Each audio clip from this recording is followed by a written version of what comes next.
Hello students, आज मैं जो क्वेश्चन लेके आया हूँ ये क्वेश्चन मैक्सिमम स्टूडेंट्स सॉल्व ही नहीं कर पा रहे हैं। मैंने जितने भी स्टूडेंट्स को दिया है ये सॉल्व नहीं कर पा रहे हैं। इसमें कंटेंट्स ज़्यादा हैं बट इजी हैं, बट वो स्टेप बाय स्टेप सॉल्व नहीं कर पा रहे, इसकी वजह से ये उनसे सॉल्व नहीं हो रहा। ओके, तो आज मैं ये क्वेश्चन लेके आया हूँ, इसको हम सॉल्व करेंगे। तो इस क्वेश्चन पे आपको रिवैल्यूएशन अकाउंट प्रिपेयर करना है, पार्टनर्स कैपिटल अकाउंट प्रिपेयर करना है और बैलेंस शीट प्रिपेयर करना है। This question is from chapter 5 admission of a partner. Okay, इसमें जो है आपको कैपिटल को भी एडजस्ट करना है, क्लियर, गुडविल कैलकुलेट करना है। ये सारे इसमें कंटेंट्स हैं, तो आपको ये क्वेश्चन अच्छे से प्रैक्टिस करना है ताकि आपका जो कॉन्सेप्ट है वो क्लियर होता जाए। आप इंडिविजुअली तो सॉल्व कर लेते हो, लेकिन जब ये कंटेंट्स एक साथ देते हैं तो स्टूडेंट घबरा जाते हैं या बहुत देर से सॉल्व करते हैं, बहुत लेंदी कर देते हैं और वो क्वेश्चन उनसे गलत भी हो जाते हैं। क्लियर? तो ये क्वेश्चन आज हम करेंगे स्टेप बाय स्टेप, आपको अच्छे से समझना है कि उसे कैसे सॉल्व करेंगे। क्लियर? मैं क्वेश्चन रीड करता हूँ फटाफट। A and B are partners sharing profit in the ratio of 3:2. Their balance sheet is given. Liability side A is capital, B is capital. Workman compensation reserve, investment fluctuation reserve, and employees provident fund is given. Okay. Now C's loan is given. So reserve आपको पता है कि partners ये आपस में बांट लेते हैं। क्लियर? तो रिजर्व में आपको ये ध्यान देना है। Then goodwill, land and building, investments market value is given 22,500. Then debtors,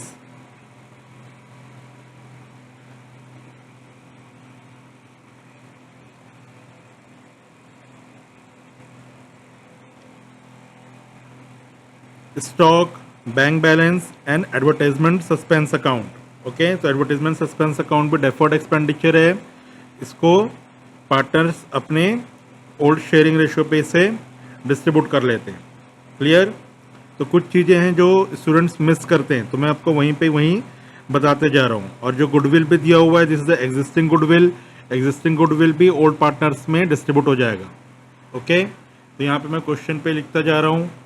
okay, तो आपको ये क्लियर समझते जाओगे। ओके, गुडविल क्या होगा, ये डिस्ट्रीब्यूट हो जाएगा, distribute to old partners,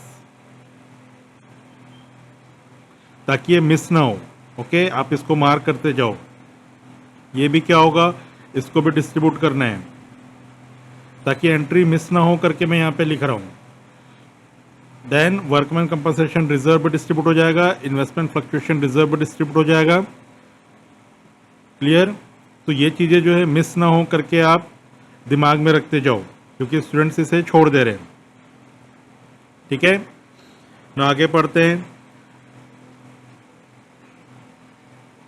On 1st April 2022, they admit C as partner on the following terms. अब न्यू पार्टनर आया है C. Now A sacrifices 1/3 of his share while B sacrifices 1/10 from his share. Okay? अब देखो यहाँ पर of है, of his share and from his share, इस चीज़ को ध्यान देना है। मैक्सिमम स्टूडेंट इसको हड़बड़ी में बनाने के चक्कर में दोनों को ही ऑफ समझ के सॉल्व कर दे रहे और गलत, पूरा न्यू प्रॉफिट शेयरिंग रेशियो करा रहा है, पूरी मेहनत बेकार, उनका क्वेश्चन रॉन्ग हो जा रहा है। तो हर एक चीज़ों को बारीकी से ध्यान देना है। A sacrifices 1/3 of his share है and B sacrifice 1/10 from his share है। तो ऑफ और फ्रॉम को मैंने आपको डिफरेंस प्रॉफिट शेयरिंग रेशियो के जो भी आपको एक्सप्लेनेशन किया तो उसमें अच्छे से एक्सप्लेन किया हूँ। ओके, तो वो आपको इसमें प्रॉपरली सॉल्व करना है। क्लियर? यानी कि आपको न्यू प्रॉफिट शेयरिंग रेशियो भी निकालना है इसमें। ओके, यहाँ पे आपको new profit sharing ratio calculate करना है।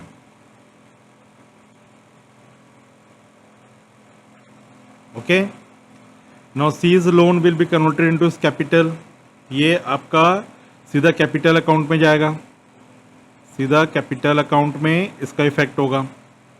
Okay, now she brings in 60% of his share of goodwill. She क्या कर रहा है, सिर्फ 60% ही गुडविल लेके आ रहा है, यानी कि 40% नहीं ला रहा, तो उसको भी उसके कैपिटल अकाउंट को एडजस्ट किया जाएगा for 40%। Okay, now goodwill is to be valued at 2 years purchase of super profit of last 3 years। तो प्रॉफिट इज गिवन, 3 years का प्रॉफिट दिया हुआ है। ओके, इससे आपका क्या निकलेगा, इससे आपका एक्चुअल प्रॉफिट आ जाएगा, इससे आपका एक्चुअल प्रॉफिट निकल के आएगा। Normal profit is given 3,15,000। Okay, यानी कि आपको सुपर प्रॉफिट मेथड से गुडविल कैलकुलेट करना है। ओके, आपका एक्चुअल प्रॉफिट आएगा, देन नॉर्मल प्रॉफिट दिया हुआ है, इससे आपको सुपर प्रॉफिट आ गया और इससे आपको गुडविल ऑफ द फर्म निकल के आएगा और उससे आपको सी शेयर ऑफ गुडविल आ जाएगा। क्लियर? तो ये आपने किया हुआ है। Okay, calculation of goodwill. Now revaluation के पॉइंट्स हैं। Land and building was found under valued. Under valued है मतलब लैंड एंड बिल्डिंग की वैल्यू इंक्रीज करना है, तो इंक्रीज करने के लिए मैं यहाँ पे प्लस लिख देता हूँ। Okay, now stock was found over valued. अब स्टॉक को ओवर वैल्यू किया गया था, तो इसको क्या करना पड़ेगा, कम करना पड़ेगा। तो मैंने स्टॉक को यहाँ पे माइनस लिख देता हूँ। ठीक है, एंड ठीक है, and provision for doubtful debts is to be made equal to 5% of the debtors. और प्रोविजन हमको कैलकुलेट करना है 5%, किसमें, डेटर्स में से। ओके, फिर हम देखेंगे इंक्रीज हो रहा है डिक्रीज हो रहा है, तो उसके हिसाब से हम रिवैल्यूएशन में उसकी एंट्री करेंगे। Then claim on account of workman compensation is 5,000। Okay, तो वर्कमैन कंपनसेशन का क्लेम भी हो गया है। तो देखो, रिजर्व में हमने मेंटेन किया था 10,000, जिसमें से 5,000 क्लेम हुआ है, यानी कि बचा हुआ 5,000 किसके पास जाएगा, बचा हुआ 5,000 पार्टनर्स के पास चला जाएगा। ओके, तो ये मैंने आपको क्लियर किया हुआ है। वर्कमैन कंपनसेशन का वीडियो देखोगे आपको सबको क्लियर होगा वो चीज़। ओके, और मैंने आपको बार बार बोला है कि जब अब तक आपका कॉन्सेप्ट क्लियर नहीं होता आपको मेरे वीडियोस को आगे नहीं बढ़ने, तो आप स्टेप बाय स्टेप वीडियोस को समझो, तब जाके आपको एडवांस क्वेश्चन सॉल्व करने की आपकी कैपेबिलिटी बढ़ेगी। क्लियर हो गया? Workman compensation reserve. Then an unrecorded accrued income of 5,000 is to be accounted. Accrued income क्या होता है? Accrued income is an asset. तो अनरिकॉर्ड एसेट की आपको एंट्री पता है रिवैल्यूएशन में, ये आप कर लोगे। Then a debtor whose dues of 25,000 were return off as bad debts. अब एक डेटर है 25,000 का, उससे बैड डेब्ट्स कंसिडर कर दिया गया था, बट वो 20,000 से अमाउंट पे कर दिया इन फुल सेटलमेंट, यानी कि पूरा वो क्लोज हो गया। 25,000 का डेटर 20,000 में क्लोज हो गया, तो इसकी भी एंट्री मैंने आपको बताया है फुल सेटलमेंट का, वो हम करेंगे। ठीक है, ये कॉन्सेप्ट आपका क्लियर नहीं है तो फिर से आप डेटर्स वाले मेरे वीडियोस देखो। ओके, रिवैल्यूएशन में कैसे एडजस्ट करते हैं डेटर्स का। Then capital accounts of the partners to be readjusted on the basis of C's capital in the profit sharing ratio. तो सीज का जो भी कैपिटल है उसके बेसिस पे जो कैपिटल्स हैं वो एडजस्ट करना है। तो कैपिटल एडजस्टिंग का मैंने आपको बताया कैसे एडजस्ट करते हैं। न्यू प्रॉफिट शेयरिंग रेशियो के बेस पे कैपिटल को एडजस्ट किया जाएगा। ओके, और जो भी एक्सेस और डेफिशिएंसी है वो बैंक अकाउंट के थ्रू ही होगा। यहाँ पर अगर करंट अकाउंट होता तो करंट अकाउंट के थ्रू करते। क्लियर? बस बैंक की जगह करंट अकाउंट लिख देते हैं। ओके, पार्टनर से करंट अकाउंट। तो क्लियर हो गया ये क्वेश्चन कैसे होगा। अब देखो इतने सारे कंटेंट्स हैं तो स्टूडेंट्स कहाँ पे कंफ्यूज होते हैं, वो वर्किंग नोट्स में कुछ भी कुछ सॉल्व करते हैं और उस वर्किंग नोट को जो प्रॉपर अकाउंट से उसमें ट्रांसफ़र नहीं कर पाते उसका अमाउंट, या तो गलत करते हैं, मिस करते हैं। तो ये चीज़ें आपको प्रॉपरली कैसे बड़े क्वेश्चंस को सॉल्व करना है ये मैं आपको बता रहा हूँ। ठीक है, ताकि आप स्पीड से क्लियरली सॉल्व कर पाओ। क्लियर? तो आपके स्टेप्स जानेंगे, कैसे स्टेप्स होंगे। तो स्टेप्स देखो, स्टेप्स फॉर सॉल्यूशन मैंने वर्किंग नोट्स लिखा है, जो चीज़ आपको वर्किंग नोट्स में करने हैं। ओके, और बाकी जो क्वेश्चन पे पूछा गया है क्या क्या प्रिपेयर करना है। ओके, तो फर्स्ट आपको कहाँ से स्टार्ट करना है? आपको स्टार्ट करना है calculation of new profit sharing ratio. यहाँ से आपका स्टेप चालू होगा। आगे पीछे कुछ भी कुछ करके सब गलत नहीं करना है क्वेश्चन को। ओके, तो first step calculation of new profit sharing ratio, ये सब को वर्किंग नोट्स में करने हैं, इसलिए मैंने ब्रैकेट में लिखा हुआ है। Second step calculation of C's share of goodwill, okay, C's share goodwill निकालेंगे। Then journal entries for goodwill distribution, ठीक है, गुडविल डिस्ट्रीब्यूशन की जर्नल एंट्री सबको याद है, वो करना है। Then adjustment of capital, capital को एडजस्ट करना है। देन उसके बाद आपको रिवैल्यूएशन अकाउंट प्रिपेयर कर लेना है, correct. Then partners capital account, उसके बाद बैंक अकाउंट का वर्किंग नोट्स करोगे। बैंक अकाउंट का वर्किंग नोट्स शुरू में करोगे तो फिर कई चीज़ें मिस कर जाओगे, ओके। तो बैंक अकाउंट के वर्किंग नोट्स करोगे, और ये तो पता है कि balance sheet is at the last, okay. तो समझ में आ गया। तो ऐसे 8 स्टेप्स में से सॉल्व करना है, ओके।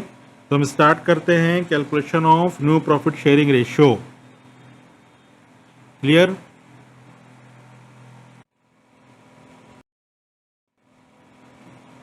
ओके, तो हम अब फर्स्ट स्टेप सॉल्व कर रहे हैं, calculation of new profit sharing ratio, okay.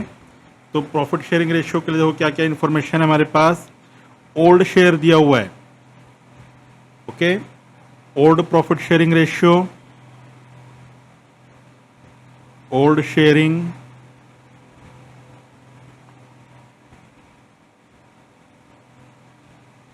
Ratio of A to B is 3:2, okay. अब लाइन से करते हैं। ए सेक्रीफाइस कितना कर रहा है, 1/3 ऑफ हिज शेयर, ऑफ को ध्यान देना है, क्लियर, ऑफ हिज शेयर। तो ए सेक्रीफाइस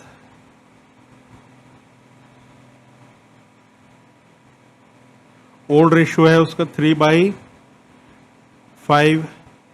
इसमें से वो 1/3 किसको दे रहा है, सी को। तो कितना सेक्रीफाइस किया इसने, 3/15, ओके। तो जब भी ऐसे बड़े डिजिट आते हैं, अब देख लो यहीं पे सिंप्लीफाई हो सकते हैं कि नहीं, तो सिंप्लीफाई हो जाएगा, इट कम्स टू 1/5, ठीक है। ये तो ए ने सेक्रीफाइस किया है, ओके। अब इसका न्यू शेयर भी निकाल लेते हैं यहीं पे। So as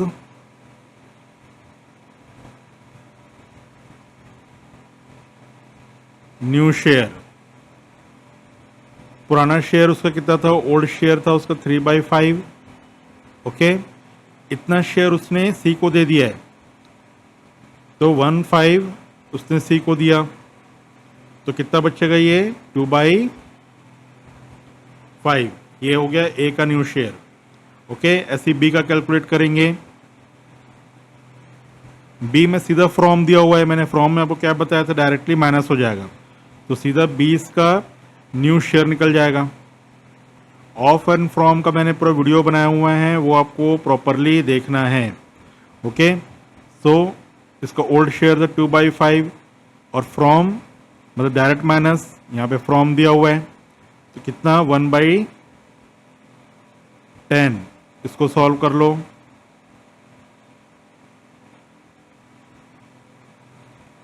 it comes to 3/10, clear.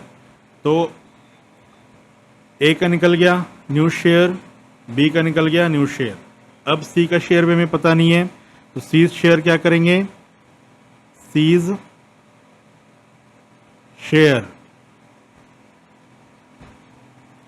जितना ए ने अपने में से दिया है, देखो ये दिया है ए इनसे सेक्रीफाइस, यही तो सी को जा रहा है, ओके। तो ए का प्लस करोगे आप 1/5, ओके, और बी कितना दे रहा है 1/10, ओके। तो बी को डायरेक्टली इसका 1/10 हो जाएगा, 1/10। तो सी का टोटल शेयर कितना हो गया,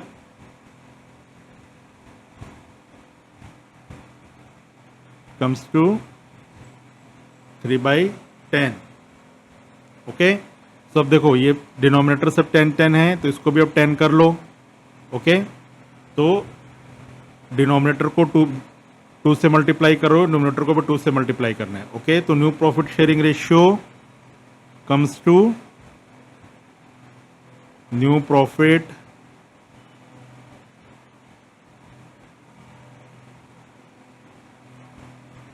शेयरिंग रेशियो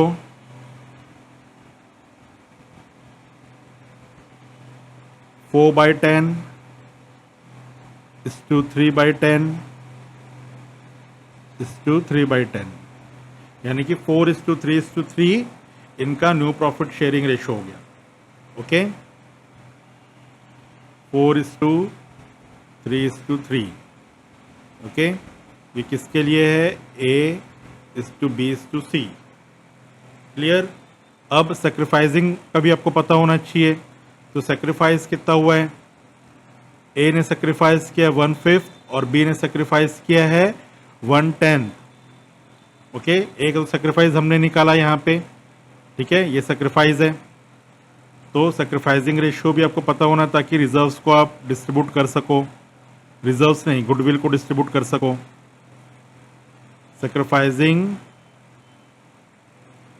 रेशियो, ठीक है, ए का तो है 1/5 और बी का है 1/10. तो इसको 10 करने के लिए इसको मल्टीप्लाई कर दिए, डिनोमिनेटर को 2 से, नोमिनेटर को भी 2 से. So it comes to 2/10. समझ में आ गया. एंड बी 1/10 है. तो सेक्रीफाइसिंग शेयर कितना आया? 2:1. तो हमें जिसकी ज़रूरत है हम उससे ब्रैकेट कर लेते हैं ताकि आपको कोई कन्फ्यूजन ना हो. ठीक है, इससे आपको जो चीज़ की ज़रूरत है उसे आप ब्रैकेट कर लो ताकि आप फटाफट इसको आप आंसर के लिए तुरंत एक्सट्रैक्ट कर सको. ओके, तो न्यू शेयर हो गया और सेक्रीफाइसिंग हो गया. क्लियर हो गया? यहाँ तक समझ में आ गया पूरा?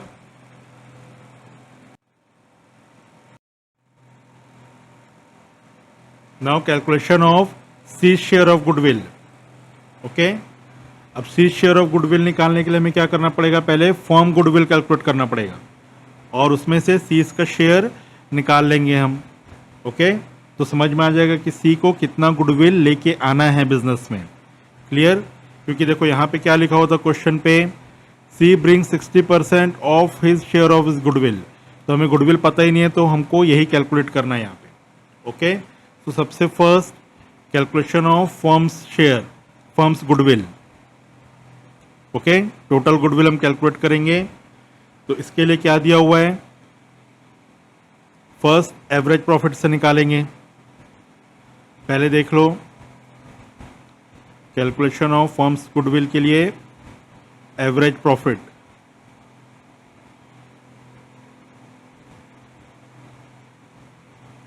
आपको कितने ईयर्स का प्रॉफिट दिया हुआ है? 3 ईयर्स का. ओके, तो उनको पूरा ऐड कर लो.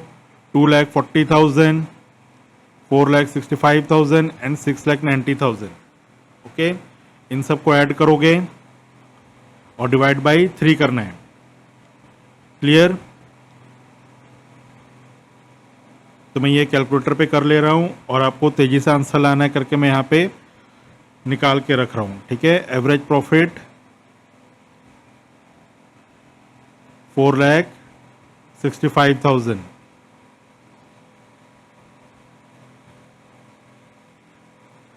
ओके, ये सबको समझ में आ गया, इजी है कैसे निकलता है ये. ओके, और नॉर्मल प्रॉफिट दिया हुआ है क्वेश्चन पे.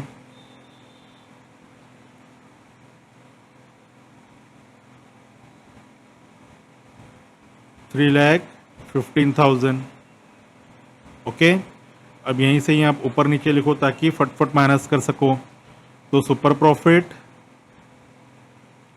सबको फॉर्मूला पता है, actual profit minus normal profit. तो इन दोनों को माइनस कर दिए तो सुपर प्रॉफिट निकल के आया 1,50,000.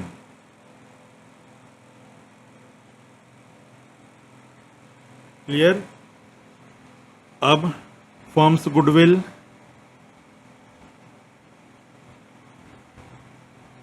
गुडविल का फॉर्मूला पता है सबको, super profit into number of years purchase.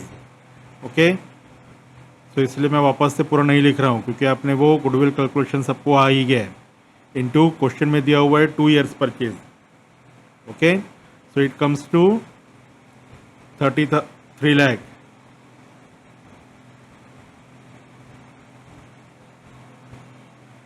ये क्या हुआ, ये फर्म्स गुडविल आया है।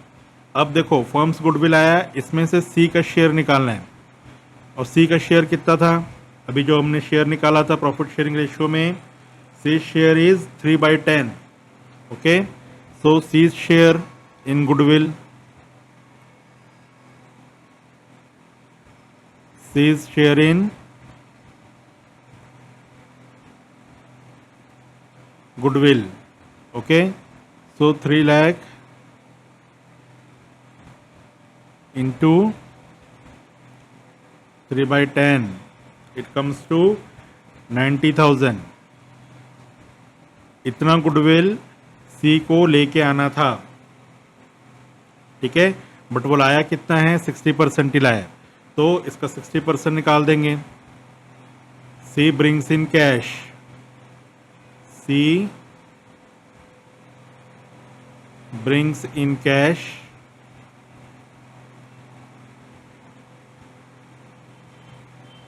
90,000 का सिर्फ 60% ही लाया।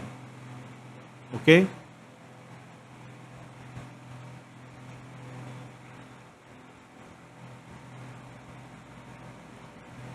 सो इट कम्स टू 54,000। क्लियर, तो 54,000 वो एज ए गुडविल लेके आए, और जो बैलेंस अमाउंट है उसके सी के कैपिटल से एडजस्ट करेंगे। तो आपको पता है ये गुडविल वाला जो मैंने आपको टॉपिक सिखाया था उसमें वो अच्छे से कर लियो, ठीक है। तो अभी नेक्स्ट स्टेप ये होगा कि हम गुडविल को डिस्ट्रीब्यूट करेंगे, तो उसके लिए जर्नल एंट्री पास करनी है। तो कई स्टूडेंट ये मिस कर देते हैं क्योंकि क्वेश्चन में लिखा नहीं है, तो जर्नल एंट्री पास ही नहीं करते और ये पूरा स्किप हो जाता है। क्लियर, तो इसकी जर्नल एंट्री पास करना बहुत ज़रूरी है, तब जाके पार्टनर्स कैपिटल अकाउंट में और बैंक अकाउंट में इसकी वैल्यू आएगी, और बैंक अकाउंट और कैपिटल अकाउंट आपका क्लियर बनेगा, तब जाके आपका बैलेंस शीट सही बनेगा। ओके, तो ये सब चीज़ें मिस कर रहे हो, तो ये आपको प्रॉपरली ध्यान देना है। Clear, now journal entries for goodwill distribution. Okay, so ये करेंगे हम अभी गुडविल डिस्ट्रीब्यूशन। ये सबको पता है, अभी अमाउंट सबका आ गया है। ओके, सी शेयर का गुडविल मालूम चल चुका है, और कितना अमाउंट वो कैश में ला रहा है, कितना बैलेंस बचा हुआ है, और यहाँ पे आपको सेक्रीफाइसिंग रेशियो की ज़रूरत पड़ेगी। ध्यान दो, यहाँ पे स्टूडेंट्स क्या करते हैं, इसी रेशियो को ले लेते हैं 3:2। ये तब आपको लेना है जब न्यू रेशियो क्वेश्चन पे नहीं निकाल सकते या नहीं दिया हुआ है। ओके, बट यहाँ पे न्यू रेशियो निकल गया है, तो आपको सेक्रीफाइसिंग रेशियो कैलकुलेट करके उसको यूज़ करना है। तो ये सब बारीकियों को ध्यान देना है। तो ये सब चीज़ें स्टूडेंट्स मिस्टेक कर रहे हैं, वो हाईलाइट कर करके मैं आपको बता रहा हूँ मिस्टेक क्यों नहीं करना है मिस्टेक। ओके, तो अभी जर्नल एंट्री करेंगे। सबसे first journal entry for goodwill brought in. तो गुडविल ब्रॉट इन की एंट्री क्या होती है, बैंक और कैश अकाउंट डेबिट, क्योंकि नया पार्टनर गुडविल लेके आया है। So bank account debit to क्या चीज के लाया है, premium for goodwill account.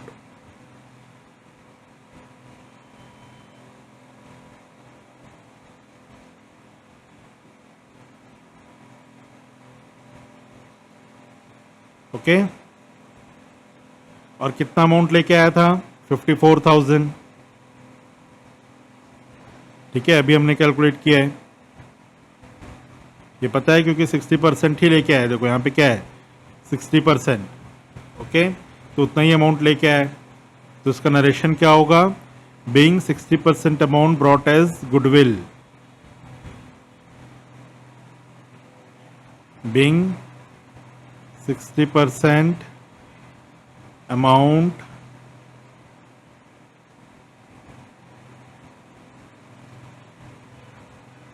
brought as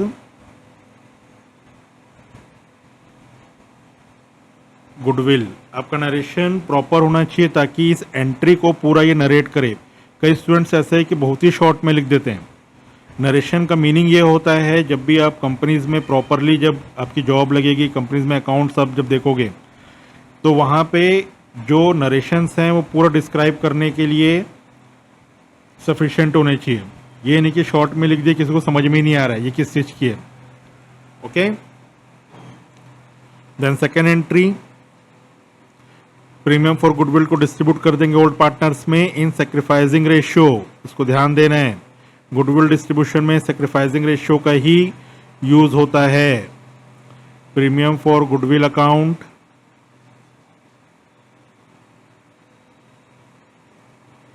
debit to A's capital account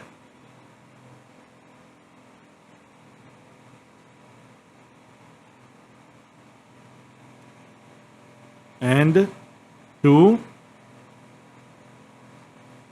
बीस capital account.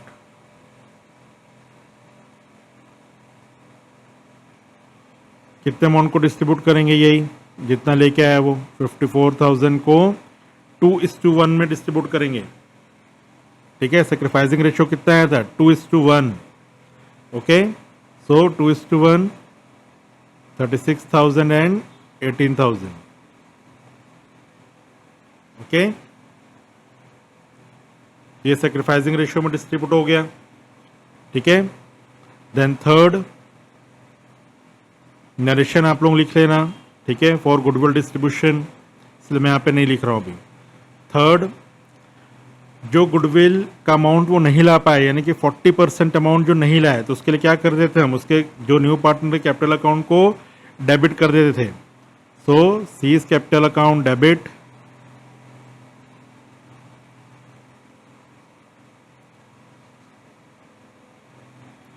to A's capital account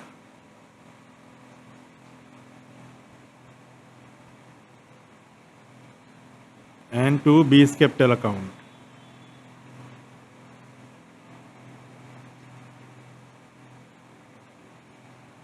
okay, तो कितना अमाउंट बच जाएगा? 90,000 माइनस 54,000, इट कम्स टू 36,000। 36,000 को उसके कैपिटल अकाउंट में डेबिट कर देंगे। ओके, ये भी किस में डिस्ट्रीब्यूट होगा? 2:1 जो सेक्रीफाइसिंग रेशियो है। Okay, so it comes to 24,000 and 12,000।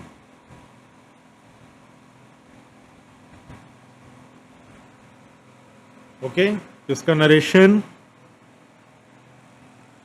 आप लिख लोगे, इसका नरेशन। ओके, तो मैंने प्रॉपर वहां पे समझाया हुआ है, तो इसलिए अभी मैं इसको ज़्यादा लेंदी नहीं करने के लिए अभी नरेशन नहीं लिख रहा हूँ। तो समझ में आया पूरा ये कैसे हुआ? ओके, तो समझ में आ गया ये। अभी नेक्स्ट हम करेंगे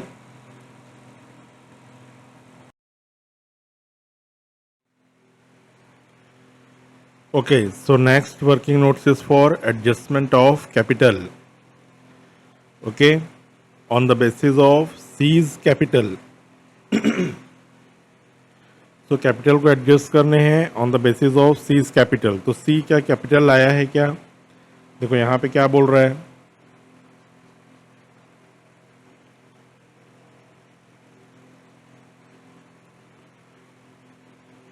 partners to be adjusted on the basis of C's capital in their profit sharing ratio. Okay, तो हमने न्यू प्रॉफिट शेयरिंग रेशियो निकाल लिया है, तो वो तो है हमारे पास, बट क्या सीज कैपिटल दिया हुआ है? सीज कैपिटल नहीं दिया हुआ है। उसके लिए क्या इन्फॉर्मेशन है यहाँ पे? C's loan will be converted into his capital. Okay, यहाँ पे क्या इन्फॉर्मेशन दिया हुआ है? C's loan will be converted into his capital. तो फिर सीज लोन क्या है? 1,50,000, तो यही उसका कैपिटल हो जाएगा। Okay, so C's capital is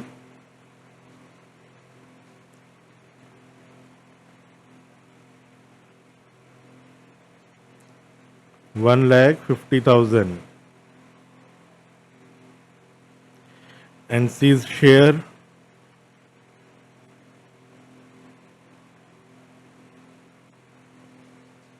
three by 10। Okay, ये हमने निकाल लिया था प्रॉफिट शेयरिंग रेशियो में। तो जो फॉर्म्स का न्यू कैपिटल कितना होना चाहिए? फॉर्म्स न्यू कैपिटल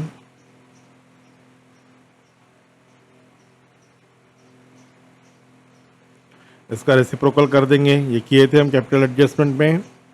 ओके, इसलिए सारे पुराने टॉपिक्स आपको इस क्वेश्चन में मिलने वाले हैं।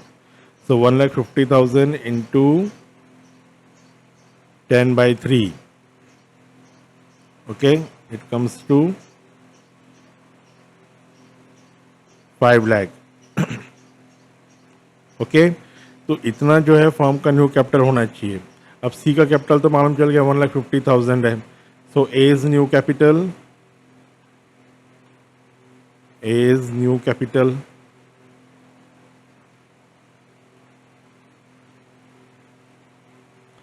उसके प्रॉफिट शेयरिंग रेशियो में हम इसको डिस्ट्रीब्यूट कर लेंगे. ओके, तो कितना था ए इसका 4/10.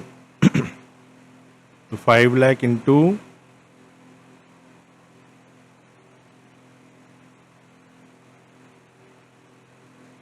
4/10, it comes to 2 lakh.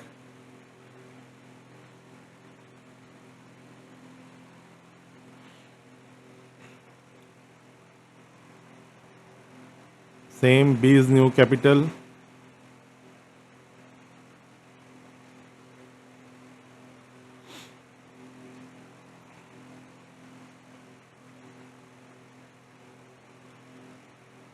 B का कितना आया था 3/10.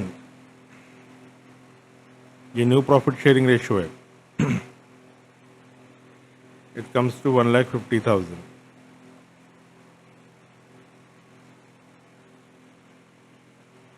ओके, और सी का कैपिटल तो यही है 1,50,000. क्लियर, समझ में आ गई है adjustment of capital.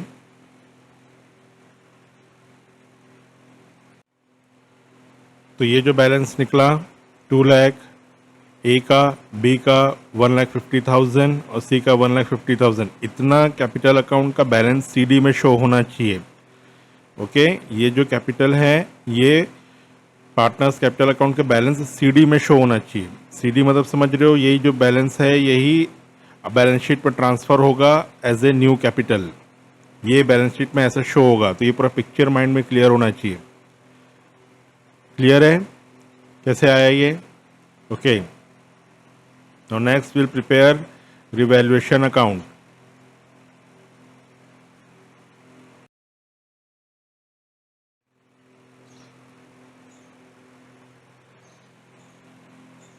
So revaluation account में आप क्वेश्चन में देखते जाओ.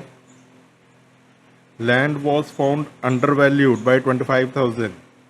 यानी कि लैंड को क्या बताया था मैं आपको, इंक्रीज करना है. इंक्रीज करना है तो रिवैल्यूएशन के क्रेडिट साइड आता है. Okay, so by land and buildings.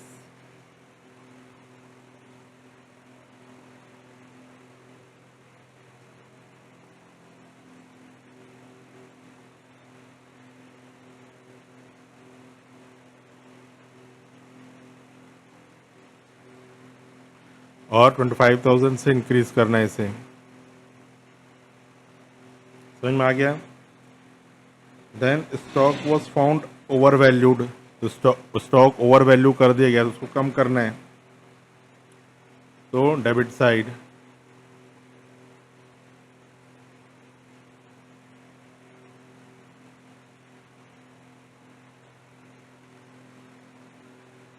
Amount is 15,000.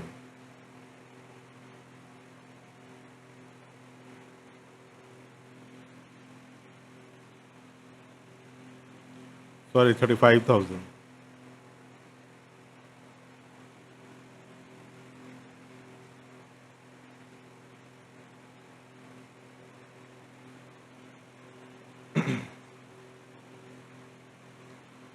Now provision for doubtful debts is to be made equal to 5% of the debtors. Okay, so debtors का 5%. debtors कितना दिया हुआ है 50,000. अब बैलेंस शीट में देखो जो क्वेश्चन में दिया हुआ है 50,000 का 5% निकालेंगे तो it comes to 2,500. Okay, so old provision दिया हुआ है. ओल्ड प्रोविजन मैं जस्ट यहाँ पे पहले वर्किंग आपको समझाने के लिए लिख रहा हूँ. ओल्ड प्रोविजन 5,000 है. न्यू प्रोविजन हमें कितना रखना है 2500। समझ में आ रहा है 2500 कैसे निकला 50,000 जो डेटर्स है उसका 5%। समझ गए ये कितना है 2500। तो अमाउंट क्या हो रहा है रिड्यूस हो जा रहा है। तो जब भी और प्रोविजंस को एज ए लाइबिलिटी ट्रीट करना है जैसे लाइबिलिटी को आप रिवैल्यूएशन में करते हो सेम वैसे करना है। तो जब भी लाइबिलिटी रिड्यूस होती है तो क्रेडिट साइड लिखा जाता है। ओके तो उसको क्रेडिट साइड कर लेंगे by provision for doubtful debts and amount comes to 2500। Okay जितने से रिड्यूस हुआ उतना लिख देंगे यहाँ पे। ठीक है so by provision for doubtful debts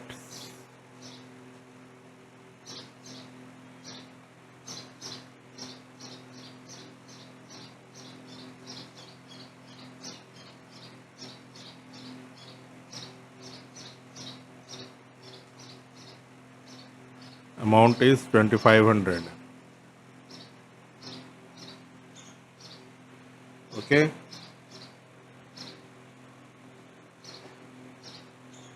now an unrecorded accrued income of 5000 is to be accounted। Unaccounted accrued income is an asset. तो जब भी अनरिकॉर्डेड एसेट्स को रिकॉर्ड करना है मतलब क्रिएट कर रहे हो नया एसेट एक अकाउंट्स बुक में तो वो भी क्रेडिट साइड आता है बाय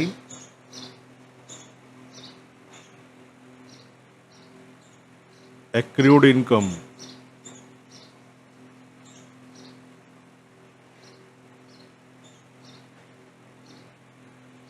अमाउंट इज 5000।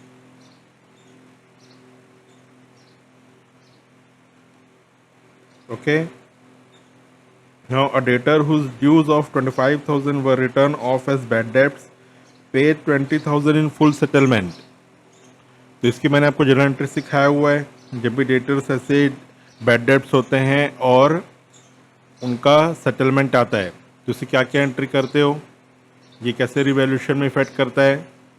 फर्स्ट पैसे मिलने की एंट्री करना है आपको। यहाँ पे मैं रफ में लिख रहा हूँ cash account debit to BDR that is bad debts reserve। Okay then bad debts reserve को रिवैल्यूएशन में ट्रांसफर करते हैं। ये सिखाया था मैंने आपको। तो कहाँ पे आएगा रिवैल्यूएशन के क्रेडिट साइड। तो इसलिए by bad debts reserved account.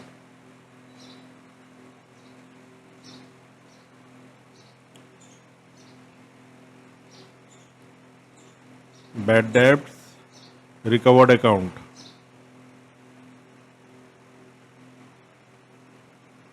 Okay जितना अमाउंट मिला 20,000 से।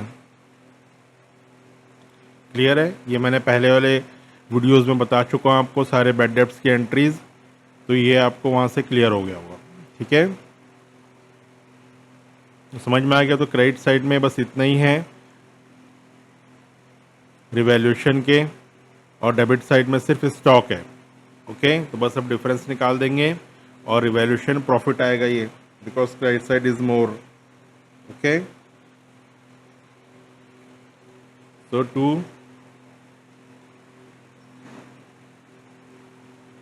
revaluation profit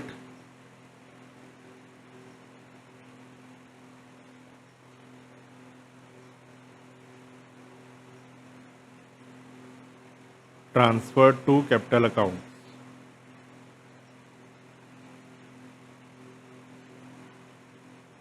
transferred to A's capital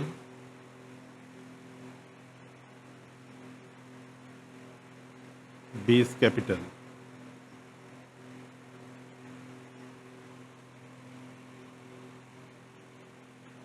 तो टोटल कर लो कितना होता है ये। Total comes to 52,500 minus 5,000 minus 35,000। यहाँ पे 35 है। ओके तो कितना आएगा ये 17,500। 17,500 को उनका जो रेशियो दिया हुआ है और A/B का उसमें डिस्ट्रीब्यूट कर दिए। ठीक है, कितना रेशियो दिया हुआ है 3:2, इसमें डिस्ट्रीब्यूट कर देते हैं। ओके, तो उसको डिस्ट्रीब्यूट करेंगे 3:2 में। ओके, यहाँ पे मैं लिख देता हूँ 3:2 में डिस्ट्रीब्यूट होगा। ओके, तो अमाउंट कितना आ रहा है यहाँ पे, ए का 10,500, बी का 7,000, टोटल करके यहाँ लिख दिए। तो ये रिवैल्यूएशन अकाउंट कंप्लीट हुआ। ओके, अब पार्टनर्स कैपिटल अकाउंट बढ़ाने से पहले कुछ जो बैलेंस शीट में जो पहले से कुछ दिए हुए हैं ट्रांजैक्शंस, उनको डिस्ट्रीब्यूट कैसे करना है, इसमें मैक्सिमम स्टूडेंट्स मिस्टेक किए हैं। ओके, तो वो उसका एक वर्किंग नोट करते हैं हम। तो reserve distribution journal entries, workman compensation reserve दिया हुआ है। ओके, इन्वेस्टमेंट फ्लक्चुएशन रिजर्व दिया है। ठीक है, इनके रिलेटेड एडिशनल इंफॉर्मेशन क्या है, वर्कमैन कंपनसेशन क्लेम भी दिया हुआ है। ओके, वर्कमैन कंपनसेशन क्लेम 5,000 का है और इन्वेस्टमेंट फ्लक्चुएशन रिजर्व में बुक वैल्यू 25,000 है, लेकिन मार्केट वैल्यू 22,500 है। यानी क्या हुआ है, मार्केट रेट डिक्रीज हो गया है। ठीक है, रिड्यूस हो गया है। तो ये जो मैंने आप लोगों को रिजर्व डिस्ट्रीब्यूशन का पहले एक वीडियो बनाया हुआ है, तो उसे सबको सीख ही लिए होगे। ओके, तो इसके लिए क्या इफेक्ट्स होंगे, workman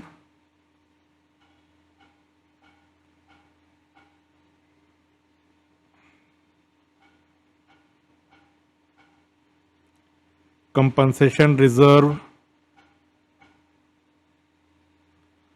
account debit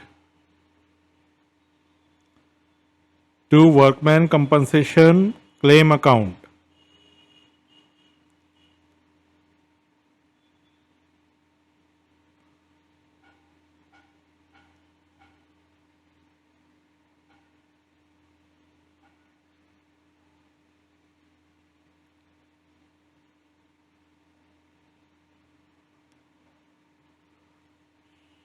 okay, reserve है 10,000 का,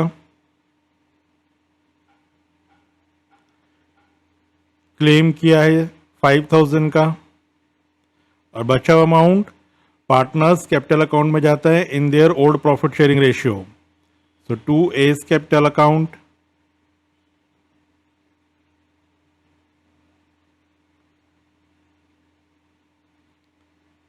टू बीस कैपिटल अकाउंट।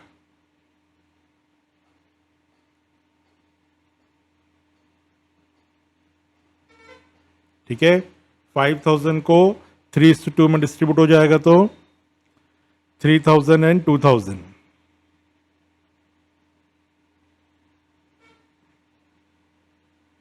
ये कहाँ जाएगा, पार्टनर्स कैपिटल अकाउंट पे, क्रेडिट साइड ए और बी के।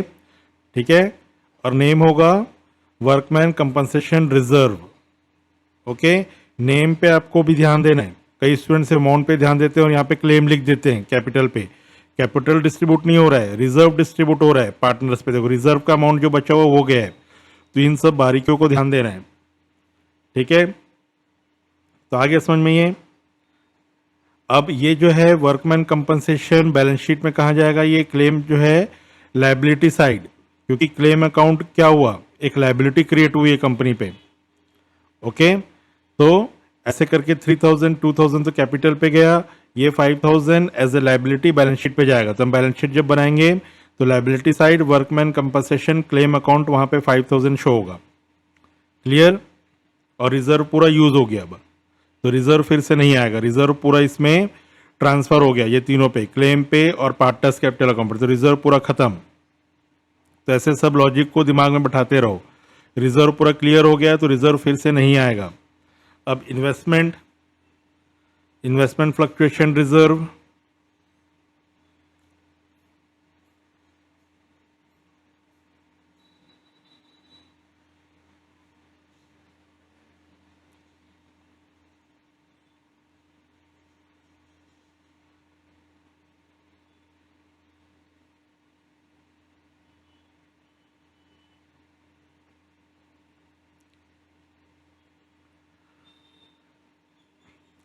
इन्वेस्टमेंट्स में क्या हुआ है, मार्केट वैल्यू रिड्यूस हो गई है।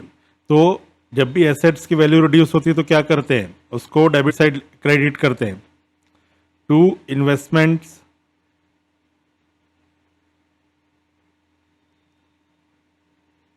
क्योंकि इन्वेस्टमेंट्स की वैल्यू रिड्यूस हो गई है और जो बचा हुआ अमाउंट है वो पार्टनर्स में डिस्ट्रीब्यूट होगा to A's capital account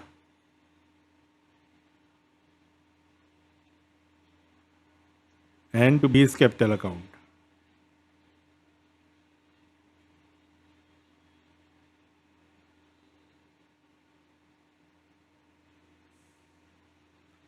okay, अब इन्वेस्टमेंट रिजर्व कितना है, 5000।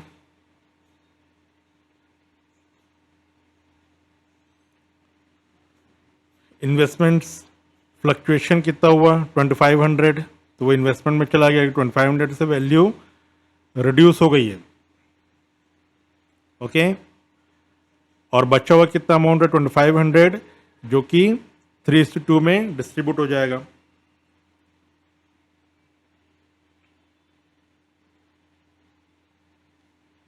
$1500 and 1000।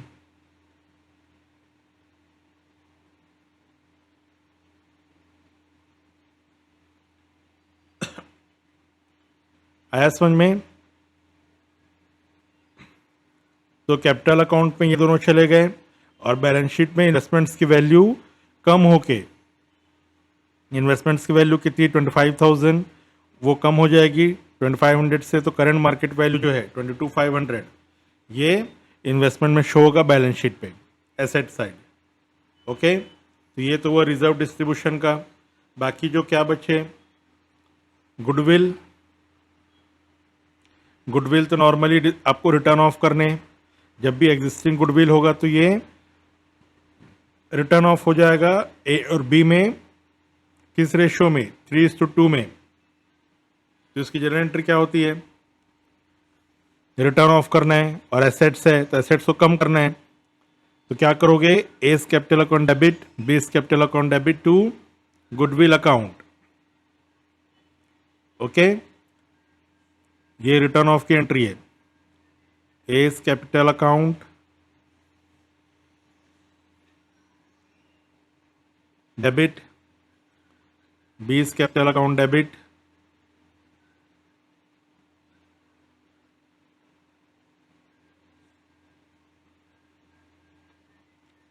To goodwill account.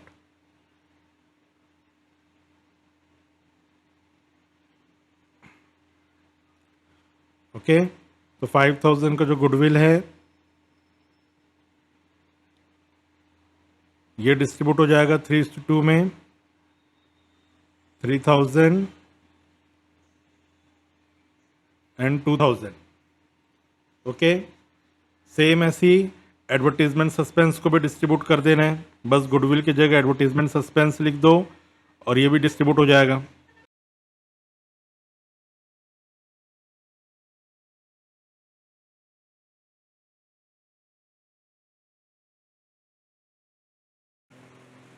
अब पार्टनर्स कैपिटल अकाउंट बनाते हैं, ठीक है।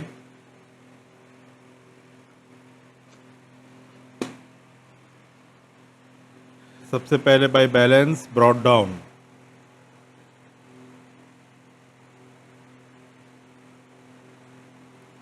इसको बहुत ही ध्यान से बनाना है क्योंकि बहुत सारी एंट्री स्टूडेंट इसी में मिस कर रहे हैं।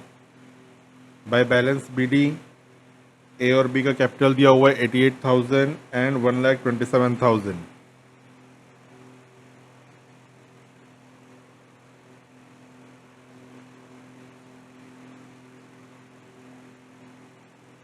Okay, now C's loan is to converted into capital, तो क्या लिखेंगे, बाई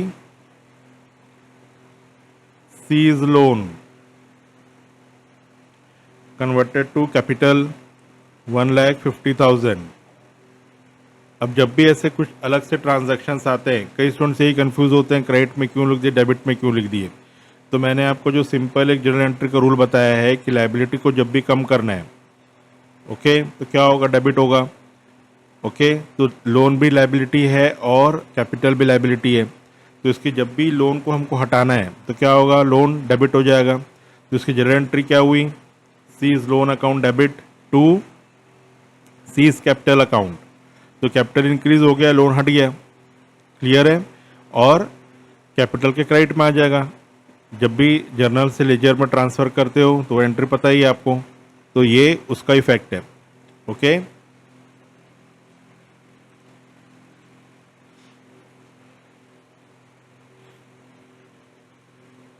समझ में आ गया यहाँ तक।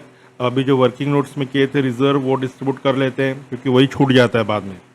Okay, so to goodwill account,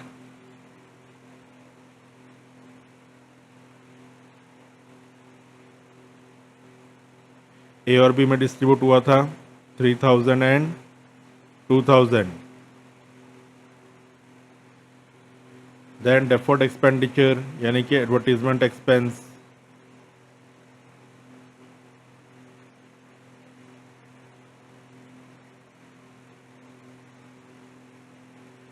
ये भी 3,000 and 2,000।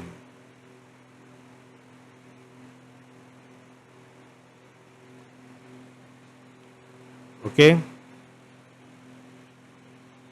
Then investment fluctuation reserve and workman compensation reserve. By workman compensation reserve,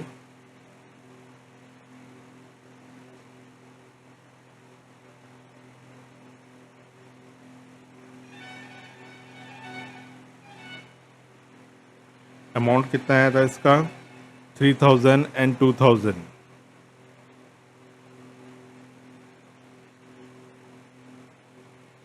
okay, same investment का भी करना था, by investment fluctuation reserve.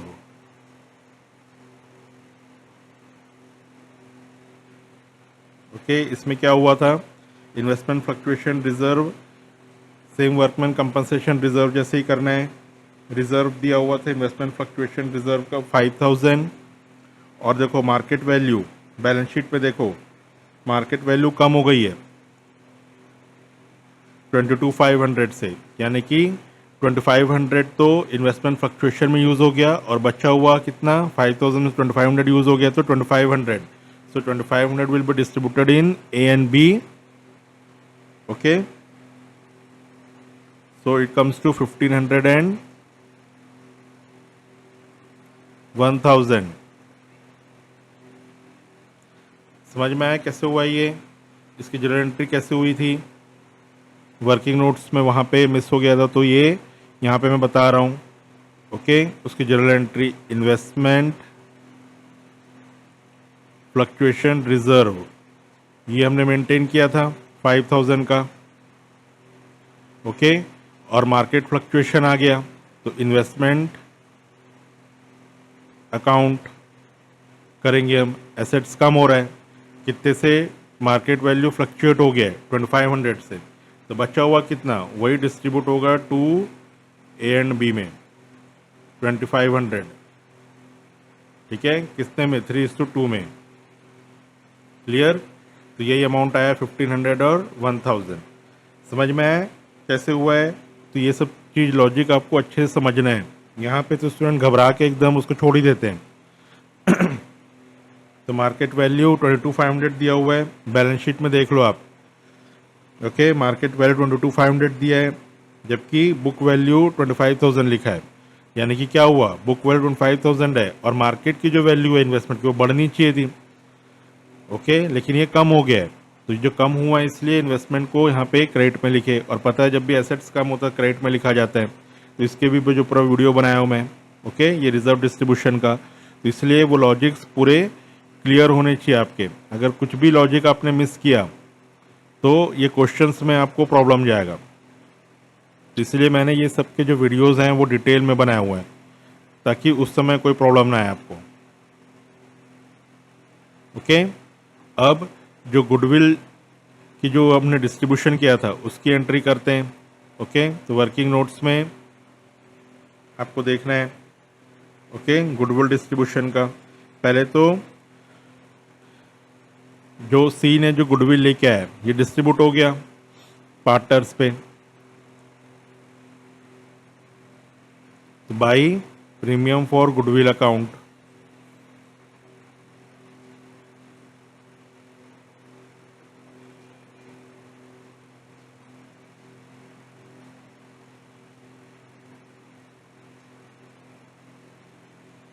Okay कितना डिस्ट्रीब्यूट किए थे 36,000 एंड 18,000।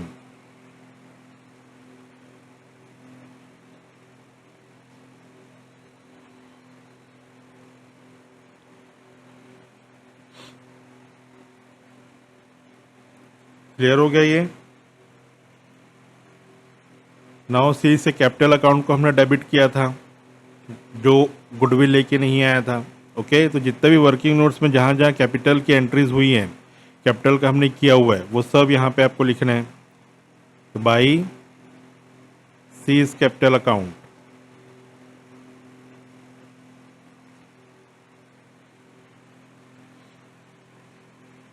Okay,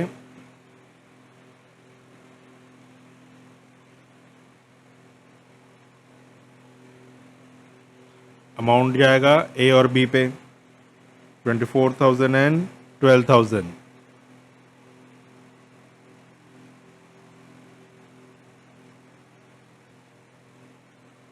clear. अब रिवैल्यूएशन के प्रॉफिट को ट्रांसफ़र कर लेंगे। तो हर एक चीज़ों को आपको यहाँ पे दिमाग में बैठाना है कि क्या क्या कोई भी चीज़ छूटना नहीं चाहिए। बाय रिवैल्यूएशन अकाउंट, ओके, उसमें जितना प्रॉफिट आया था 10,500 और 7,000।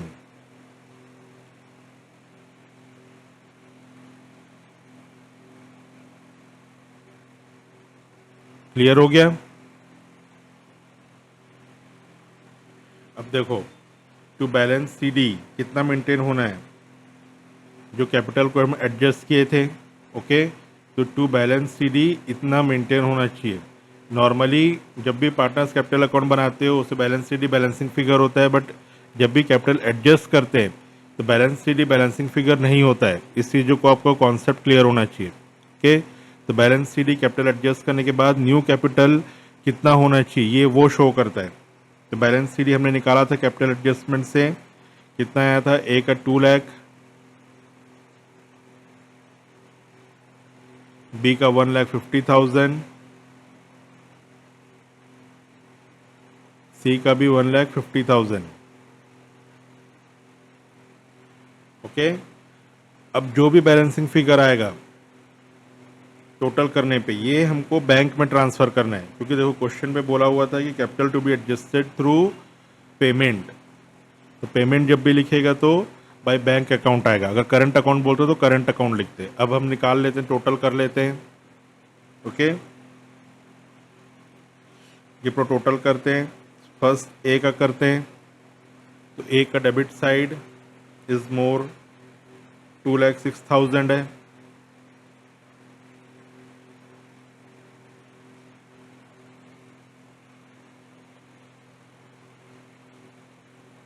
ओके, तो इसका जो बैलेंसिंग फिगर यहाँ पे आ रहा है ये आप टोटल करोगे by bank, this is balancing figure है ये। ओके, ये जो है अमाउंट इसको कम कर लोगे तो ये 43,000 यहाँ पे आ रहा है, तब जाके ये 2,06,000 हो रहा है। क्लियर। ए का हो गया, बी का करेंगे। बी का क्रेडिट साइड ज़्यादा है। ओके, 1,67,000, तो यहाँ पे आएगा 2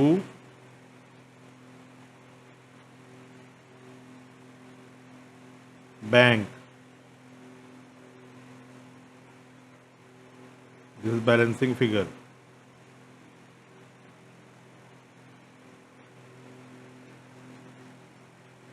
टोटल करके डिफरेंस निकाले तो बी का आया 13,000,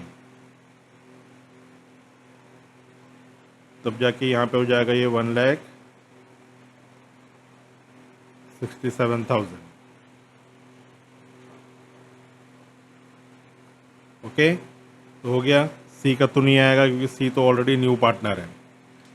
क्लियर हो गया। तो ये इस तरीके से कैपिटल अकाउंट क्लोज हो गया। ठीक है, सी का देख लो 1,50,000 इधर पे है और 1,50,000 इधर पे है। तो अब हमें बैंक अकाउंट प्रिपेयर करना पड़ेगा, तब जाके फिर बैलेंस शीट में हम वो अमाउंट ट्रांसफ़र कर सकते हैं, बैंक का जो बैलेंस है। Clear.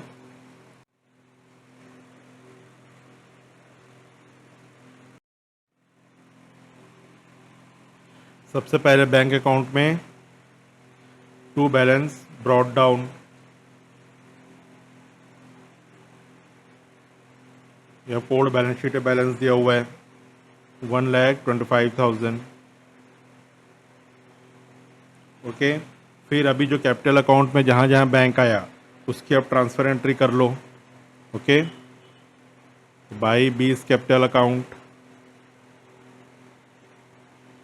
Okay, cross entry by B's capital account 13,000 and to A's capital account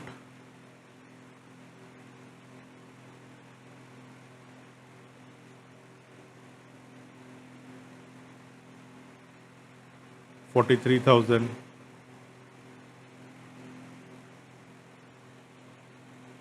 okay, अब देखो जहाँ जहाँ पे आपने वर्किंग नोट्स में कैश या बैंक वर्ड यूज़ किया है वो यहाँ पे ट्रांसफ़र करना है।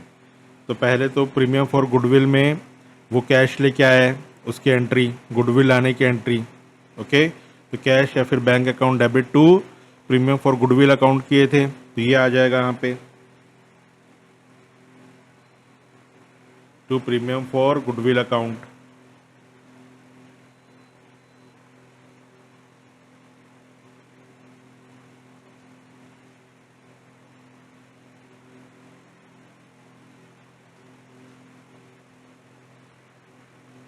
कितना कैश लाया था वो 54,000।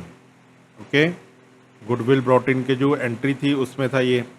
फिर जो क्लेम किया हुआ था डेटर्स, जो बैड डेप्ट्स हो गया 25,000 का बैड डेप्ट्स हो गया, बट पे कितना क्या 20,000 का। तो क्या एंट्री पास किए थे, मैंने आपको बताया bank account debit to bad debts recovered account.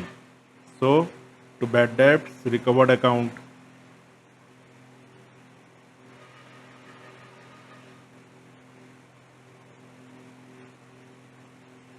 इस वजह से स्टूडेंट्स ऐसे एंट्रीज मिस कर दे रहे हैं।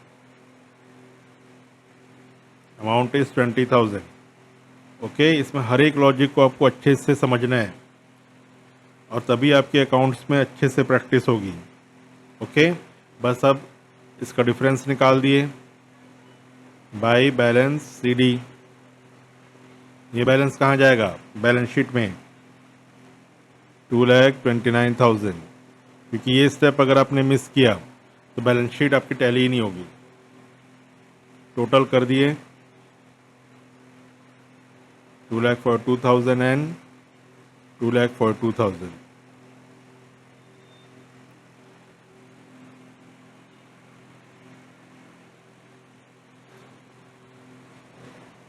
आगे समझ में ये बैंक अकाउंट, तो वर्किंग नोट्स में जहाँ भी बैंक अकाउंट है वो आपको देख लेना है। ओके, जहाँ भी बैंक या कैश वर्ड यूज़ किया है उसकी एंट्री यहाँ पे ट्रांसफ़र कर लिया। आप कोई भी एंट्री मिस नहीं करनी है, इसलिए वर्किंग नोट्स को आप अच्छे से बनाओ, उसको अच्छे से बनना। कई स्टूडेंट्स ऐसा रफ में वर्किंग नोट्स बनाते हैं और एंट्री मिस करते हैं। क्लियर हो गया।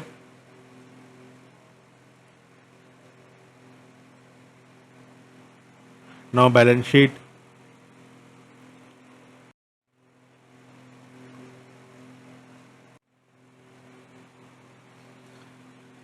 तो सबसे पहले तो ओल्ड बैलेंस शीट देख लो, उसमें से कोई एक ऐसी एंट्रीज हैं जिसको डायरेक्टली ट्रांसफ़र कर लेना है। तो वो है एम्प्लॉयज़ प्रोविडेंट फंड, इसको कुछ भी नहीं करना है, डायरेक्टली ये ट्रांसफ़र हो गया। एम्प्लॉयज़ प्रोविडेंट फंड, इसकी वैल्यू एज इट इज़ है, इसको ट्रांसफ़र कर लिए 5000। ओके, अब जिसके इसकी वैल्यू इंक्रीज और डिक्रीज हुई थी रिवैल्यूएशन में, उसको देख लो। तो land and building,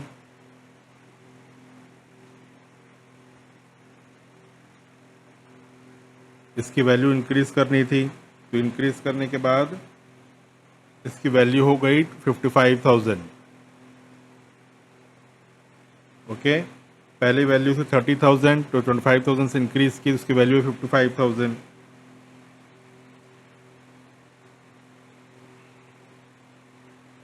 now stock, ये इसकी वैल्यू डिक्रीज करना था, तो स्टॉक हो गया आपका 1,15,000 का।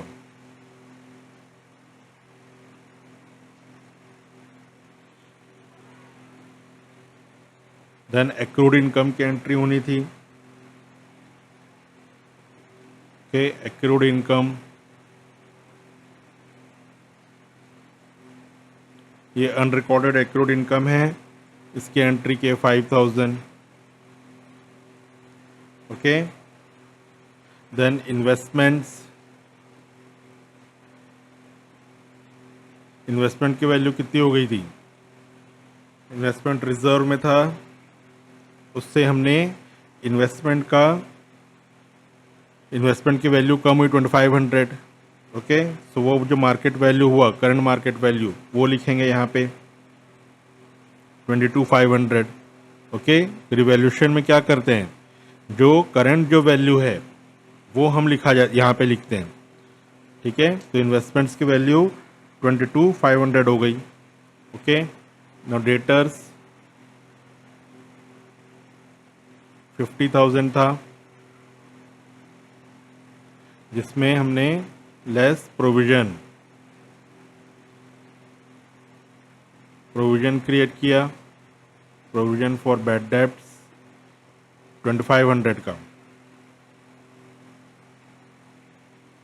ओके, ये न्यू प्रोविजन क्रिएट किया 2500 का, so balance amount is 47,500। Okay, now bank balance, अभी जो बैंक अकाउंट हमने बनाया था उससे जो बैलेंस आया था वो ट्रांसफ़र कर लिए 2,29,000 से। Okay, now here workman compensation claim because it's an liability. Okay, तो workman compensation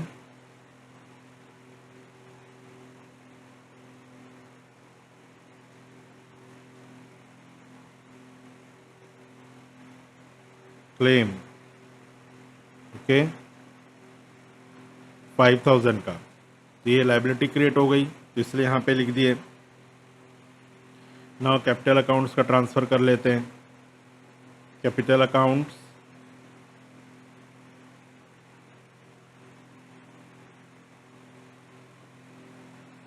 S capital 2 lakh, ये न्यू कैपिटल है। ओके, जो हमने कैपिटल एडजस्टमेंट से निकाला था, तो ये ध्यान देना है आपको। Now B 1,50,000 and C 1,50,000, so total 5 lakh. Okay, तो ये हमने जो न्यू कैपिटल निकाला था, new capital of the firm, देखो ये जो भी चीज़ें सब इससे मैच होने चाहिए, जो भी क्वेश्चन में बोल रहा है वो आपके सॉल्यूशन से उसके पूरे लॉजिक मैच होने चाहिए। तो जब भी बोला था कि capital to be adjusted on the basis of C's capital, तो ये capital of the new firm आ गया था 5 लाख, जिसको हमने उनके न्यू रेशियो पे डिस्ट्रीब्यूट किया था। ओके, तो ये आ गया पूरा ये। ठीक है, अब इसमें एक और चीज़ आपको ध्यान देना है, जो सीज कैपिटल को हमने डेबिट किया था फॉर डिस्ट्रीब्यूशन ऑफ गुडविल में, जो हमने किया था सीज कैपिटल की एंट्री, जिसमें सी कैपिटल को डेबिट किया था हमने, तो वो यहाँ पे करेंगे by C's capital account 36,000।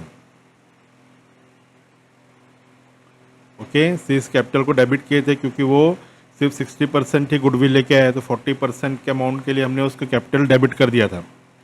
Okay, तो उसकी एंट्री यहाँ पे, क्योंकि उसके कैपिटल को कम शो करना है यहाँ पे, तो कैपिटल उसका 1,50,000 है, ये तो उसका जो लोन था उसके लिए था, तो उसके कैपिटल अकाउंट का बैलेंस यहाँ पे कम कर देना है। ठीक है, अब आपका बैलेंस शीट प्रॉपरली टैली हो जाएगा। अब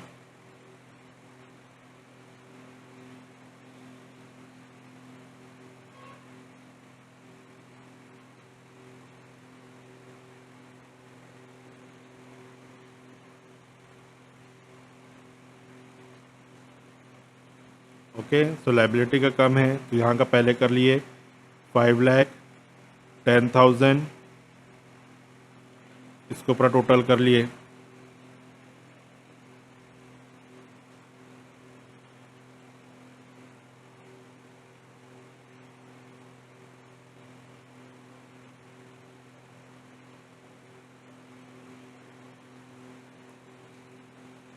ये भी हो गया 5,10,000। ओके, तो ये पूरा बैलेंस शीट आपका टैली हुआ। तो इस तरीके से पूरा क्वेश्चन सॉल्व हुआ। तो इसको मैंने पूरा अच्छे से इलेबोरेट करके समझाया, क्योंकि एक भी स्टूडेंट ने इसे करेक्टली सॉल्व नहीं किया। तो ये ऐसा क्वेश्चन है जिसमें आपको सारे मैटर्स इन्वॉल्व हैं, सारे कॉन्सेप्ट्स क्लियर होंगे आपके। तो ऐसे क्वेश्चंस को अगर आप प्रैक्टिस करोगे तो आपके लॉजिक एकदम परफेक्टली रहेंगे, आप सारे चीज़ों को अच्छे से समझ चुके हो अगर आपने इसको अच्छे से सॉल्व किया तो। ओके, तो क्लियर हो गया ये पूरा। अच्छे से उसको आप प्रैक्टिस करो, थोड़ा स्पीड से बनाओ। मैंने इसको स्लो इसलिए बनाया है ताकि आप लोगों को हर एक चीज़ अच्छे से समझ में आए, कोई भी चीज़ मिस ना हो। क्लियर है?